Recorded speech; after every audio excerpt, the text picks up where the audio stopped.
rebuke them sharply. That is to let us know that God has no plan to throw you away. If you have not been doing evangelism before, if you err before him, no matter how bad you are, no matter how far you have doubted him, he will do everything to recover you back. And somebody will be recovered today in the name of Jesus. That is what he's doing in this convention. He's already restoring many, whether you believe it or not, and he's already recovering many back to where they ought to be.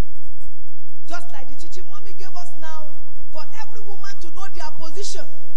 I do say this all the time. I was in London and seated with some some women, and we are just chatting, and at a time, we were saying something that is the children are not supposed to hear. Then one of them made a sign to her son. The son walked. Another one, the son walked. Then there's a particular boy that sat down. The mother was doing like this. She was doing like this. After a while, the son said, "Mommy, what is wrong with your eyes?" Do you know why it's like that? She had never taught him the value. You know, for some of us, when our mothers speak, we know. If she does do like this, you don't do like that evening, you are in soup. But for some of us, our children don't know our body language. What is the reason why she's teaching us that we should be in position to teach these children? And that's why I know that somebody that missed it before is already being recovered. And you will do that, you will walk that talk in the name of Jesus. I say you will walk that talk in the name of Jesus.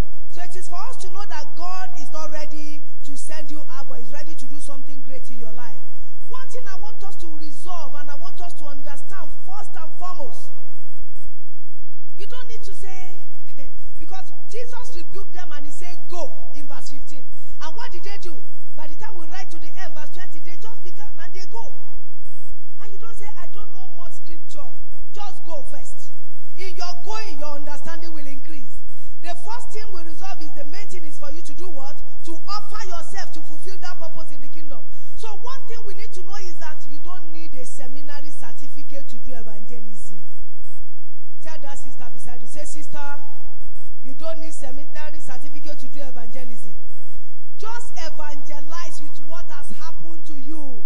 Like the Samaritan woman, and I think in John chapter 4. She just went about telling people what Jesus told her about herself.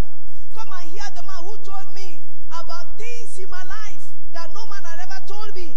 So no one speaks for God if he has no personal experience of God. May you have his experience that you can share with people in the name of Jesus. Did he save you from sin? Then go and tell the story. One thing I know about a man's life is that when you have been delivered from a sin, you are free to tell it. Like I was sharing yesterday, on Thursday, how I used to be a fighter when I was young. It's so easy for you to go and tell people, "I used to be a prostitute before, but now I've been saved." It is when you have conquered the sin, you can openly declare it. Because the Bible says sin will not have dominion over you. For some of us who want to let people feel, "This is how I'm made from the beginning," there is nobody that is not coming from somewhere. No matter how bad your life